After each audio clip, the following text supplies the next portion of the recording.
जब कोई हमारी जाति का नाम लेता है तो हमें तो गर्व महसूस होता है। लेकिन जो ये सोचते हैं गाली के रूप में देते हैं, बड़ी अच्छी बात है हमें जब हमारा अपना नाम दे रहे हैं। रही बात उनकी मनसा क्या है, इस दुनिया की सबसे बड़ी जाति है चमार। दुनिया के हर कोने में जो भी देश है वहाँ चमार जरूर मिलेगा आपको। उसके बावजूद ये हीन भावना भर दी गई कि ये कोई गाली है।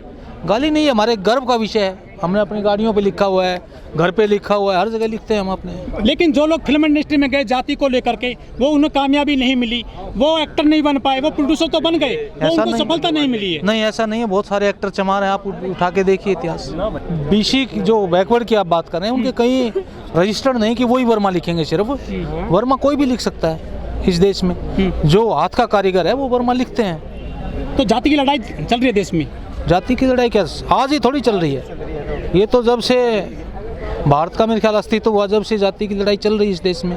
जैसे जैसे देश में जाति के नाम पर अधिवेशन हो रहे हैं, सम्मेलन हो रहे हैं, इससे तो जातियां और मजबूत होंगी। देश में जातिवाद फैलेगा इससे। तो देखिए, जातिवाद फैलाने के जो जिम्मेवार लोग हैं वो दूसरे लोग हैं। हम जो आज यहाँ ये सम्मेलन हो रहा है, ये इसलिए हो रहा है कि जो सदियों से प्रताड़ना मिल रही है उसके खिलाफ हम संगठित हों, उसके खिलाफ एकत्रित होकर हम लड़ाई लड़ें। लेकिन बाबा साहब ने कहा था कि जाति का विनाश करो, जातियां खत्म करो। आप जातियों को मजबूत कर रहे हो खाद पानी लगा हम जातियों को मजबूत नहीं करें, जातियां जो मजबूत कर दी गई हैं उनके खिलाफ हम अपने आप को मजबूत कर रहे हैं। जो इस देश के सिस्टम ने जातियों को मजबूत किया है, हम उनके खिलाफ मजबूत कर रहे हैं समाज को, कि इसको तोड़ने के लिए।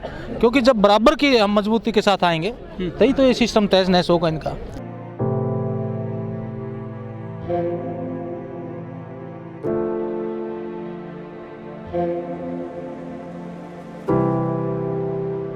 देखिए, मैं हरियाणा से हूँ, नरवाना से, सज्जन सिंह नरवाना। देखिए, एक बहुत अच्छी पहल है और इससे कुछ मैसेज लेके समाज जाए आज, जिसको आगे जो ज़रूरत है आज संगठित होने की, जो बाबा साहब ने मैसेज दिया था। तो शिक्षित तो हम हो रहे हैं लगातार, संगठन में आप लोगों ने महसूस किया, हमें महसूस करते हैं संगठित होने में काफ़ी कमियां हैं अभी। तो जो कमी है उसको दुरुस्त करने का एक अवसर है यहाँ पे। क्या लग रहा है, संगठित हो रही है जाति? देखिए, इस तरह के प्रयास भविष्य में भी होंगे तो निश्चित तौर पर संगठित होगी और मजबूती मिलेगी समाज को। लेकिन सर, ये जो जाति है पूरे देश में सबसे कमजोर मानी जाती है, दबी कुचली मानी जाती है, शोषण का शिकार भी ज़्यादा यही हो रहे हैं देश में। देखिए, आपने सुना होगा, इस समाज से एक चीज़ निकल के आती है कि हम इस देश के शासक थे।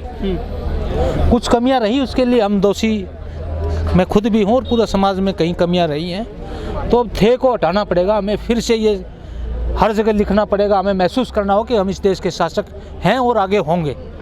इस प्रण के साथ हम आगे बढ़ेंगे कि हम दोबारा से इस देश के शासक बनेंगे, जब जाके समाज संगठित भी होगा और हम निश्चित तौर पर इस देश के शासक थे और आगे भी बनेंगे। लेकिन सर, समाज में जो अत्याचार होता है जाति के नाम पर, वो तो अभी भी जारी है। देखिए, अत्याचार की जहाँ तक बात है, कुछ रूढ़िवादी और जो अपने आप में जो मनुवादी के साथ साथ दूसरा मैं कहूँ सामंती सोच के जो लोग हैं, जब जब गरीब आदमी ऊपर उठता है तो उनको हजम नहीं होता, पेट में मरोड़े उठते हैं, तो वो जुल्म ज्यादती करते हैं। उसके लिए जो हमारा पढ़ा लिखा समाज है, जो जागरूक समाज है, वो संगठित हो भी रहा है और कई जगह आपने देखा होगा हम लोगों ने उसका ज़बरदस्त तरीके से विरोध भी किया है और आगे भी ये जारी रहेगा इस तरह से। कुछ लोग कहते हैं कि जातियों को तोड़ना चाहिए, जाति खत्म होनी चाहिए, लेकिन आप जैसे लोग कह रहे हैं कि चमारों को मजबूत करो जाति के आधार पर। आप जातियों को मजबूत कर रहे हैं। देखिए, कुछ लोग जो कह रहे हैं जाति तोड़नी चाहिए, वो ये जातियाँ एक्चुअल में बनाने वाले वही लोग हैं।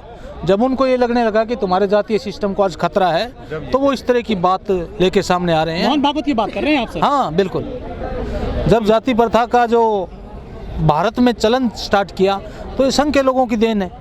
आज वही लोग कह रहे हैं, उन्हें लगने लगा कि अब तुम्हारा जो आगे का ढांचा है वो ख़त्म हो रहा है और ये लोग अब जागरूक हो रहे हैं, तो ये बात वो लोग बोलने लगे बीच में आके। तो जाति पीछा क्यों नहीं छोड़ती है लोगों का? देखिए, सिस्टम है यहाँ समाज का, जातीय हिसाब से समाज का निर्माण कर दिया गया है, तो इस वजह से जातियाँ पीछा नहीं छोड़ रही हैं। गुजरात को लोग गर्व करते हैं। गुजरात को विकास मॉडल कहा जाता है, लेकिन गुजरात में जो दलित लोग हैं, ऐसी लोग हैं, उनको मुंह सकने की आज़ादी नहीं है, वो घोड़ी पर नहीं चढ़ सकते हैं। गुजरात को विकास का मॉडल सिर्फ वही लोग कहते हैं जो आज सत्ता में बैठे हैं, जिन्होंने एक, आपको ध्यान होगा, अमेरिकी राष्ट्रपति आए थे तो जहाँ गरीब लोग थे वहाँ टीन खड़ी करवा दी थी कि ये गुजरात का जो मॉडल इन्होंने जो ढिंढोरा पेट रखा है, उस चीज़ से दूसरी दुनिया के लोग जागरूक ना हो सकें, उसके बारे में जानकारी ना ले सकें। तो वही लोग कहते हैं गुजरात मॉडल, गुजरात मॉडल। गुजरात तो देश का सबसे पिछड़ा हुआ राज्य है। केवल चंद मुट्ठी भर लोगों को विकास करने से पूरे प्रदेश का विकास मैं नहीं मानता इस तरह का। सर, आपने भी कुछ जातिवाद झेला जिंदगी में आपने अब तक की लाइफ में? देखिए, जातिवाद तो कदम कदम पर झेलते हैं जब ऐसा इस देश में सिस्टम है, लेकिन हम झेलने के साथ साथ बड़ी मजबूती से उसके लिए मजबूत कर रहे हैं अपने आप को लड़ाई लड़ने के लिए, मतलब ताकि आने वाली पीढ़ियां जो है, जो हम झेल रहे हैं या हमारे पूर्वजों ने झेला है, वो आने वाले बच्चे ना झेलें। जो सरकार में चले गए, जो सरकारी अधिकारी बन गए हैं SC ST लोग, वो तो जाति छिपा लेते हैं अपनी। ऐसा नहीं है। क्या 1% तो कोई भी कर सकता है, लेकिन बड़े गर्व से लिखते हैं लोग, कहते हैं कि सरकारी अफसर बन गए, मुलाजिम बन गए हैं जी, वो भी छुपाते हैं अपनी जाति, चमार नहीं लिखते। ऐसा नहीं है सर, बहुत सारे लोग लिखते हैं, आज बताते हैं, कहीं नई जगह जाके बताते हैं भाई मैं चमार हूँ। तो ऐसा नहीं है आज कि हमारे अफसर, हमारे अधिकारी, हमारे कर्मचारी, हमारे राजनेता कोई छिपा रहा हो, लेकिन बड़े गर्व से कहते हैं यार देखिए दुनिया की सबसे बड़ी जाति, दुनिया की सबसे बड़ी जाति, हम छिपाएंगे तो फिर कैसे हम अपना अस्तित्व बना पाएंगे। दलित जो बड़े मंत्री हुए हैं या राष्ट्रपति हुए हैं, वह मंत्री जैसे कि आपकी हरियाणा की शैलजा, उनको मंत्री में नहीं घुसने देता जाति की वजह से। तो मैं तो बहन जी से मैंने बोला ये बात सरेआम कि बहन जी आपको मंदिरों में जाना ही नहीं चाहिए। हमारा मंदिरों में क्या है, जो मंदिरों वाले लोग हैं वो हमारे गुरु रविदास जी के, साहब कबीर साहब के, वाल्मीकि जी महाराज के मंदिरों में आते हैं क्या? कभी फोटो खिंचवाने आ जाएंगे क्या? उन्होंने कभी दिल से माथा टेका है? हमें भी नहीं जाना चाहिए मंदिरों में। जाति मरने के बाद में पीछा नहीं छोड़ रही है आज देश में लोगों का। सर, जाति पीछा इसलिए नहीं छोड़ रही कि हमारा सिस्टम ऐसा बना दिया गया है। अब ये आपके कैमरे हैं, इसकी कंपनी है कोई, तो कंपनी के लोगों के बगैर तो वो तो चलेगा साथ जब तक इसका अस्तित्व है। कौन सा गांव है सर आपका? तो नरवाना प्रॉपर शहर है सर, वहाँ पे आपके जो जिंद है, जिंद में जो आपका गांव है, वहाँ आपके शमशान अलग है जातियों के हिसाब से? नहीं, इकट्ठे हैं सर। सच्ची बात है? हाँ बिल्कुल। अच्छा, एक घटना हुई थी राजस्थान में, वो इंद्र मेघवाल के जो बच्चे ने पानी पिया था क्लास में, सरकारी जो वो रहती है वहाँ मटका, उसकी मृत्यु। देखिए, ऐसे सामंतवादी सोच के जो ये द्रोणाचार्य मैं कहूँगा इनको, कि ये द्रोणा समय समय पर पैदा होते रहते हैं और भारत के लिए कलंक हैं ऐसे लोग, कि इस देश के जो शासक रहे, मूल निवासी और आने वाले शासकों के साथ इस तरह की जो हरकतें कर रहे हैं वो कतई बर्दाश्त और सहन नहीं होगी। जब भी हम दोबारा से शासक बनेंगे तो इन लोगों को उनकी औकात दिखाएंगे जरूर। सरकार क्या कुछ प्रयास कर रही है जातिवाद को खत्म करने के लिए? मुझे ऐसा मौजूदा सरकार से कोई उम्मीद नहीं लग रही।